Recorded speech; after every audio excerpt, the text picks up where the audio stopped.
Parlons maintenant du bon vieux V8 EMI, ce moteur gargantuesque qui gronde comme un tyrannosaure enrhumé et qui transforme l'essence en bruit et en fumée avec une efficacité digne d'une centrale à charbon des années 50. Stellantis, sous l'ère Carlos Tavares, avait décidé de le mettre au placard, parce qu'apparemment l'avenir c'était l'électricité et que Carlos ne voulait plus entendre parler de V8.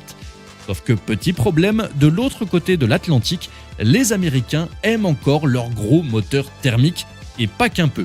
Tavares avait donc remplacé le EMI par un moteur 6 cylindres suralimenté et des batteries, une décision aussi populaire chez les fans de Dodge que l'annonce de la fermeture d'un bar à whisky en Écosse.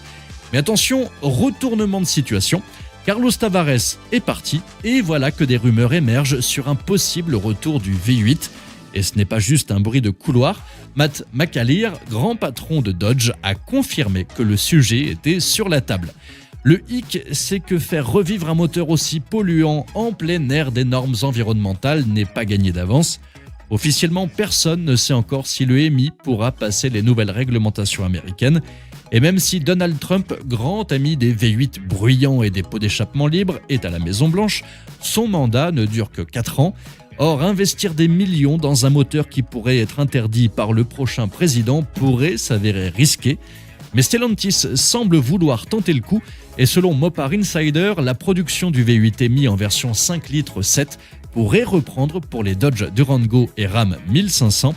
Et comme si cela ne suffisait pas, ils veulent même rapatrier la production du Mexique vers le Michigan. Mais alors, est-ce que ce V8 pourrait un jour rugir en Europe ? On aimerait y croire, mais avec l'Euro 7 qui se profile à l'horizon, les gros moteurs thermiques sans hybridation sont aussi condamnés que les CD dans une boutique Apple. Bref, le V8 EMI pourrait bien revenir, mais pour combien de temps ? Comme tout bon comeback, il risque d'être éphémère, sauf si Stellantis décide de taper du poing sur la table une bonne fois pour toutes.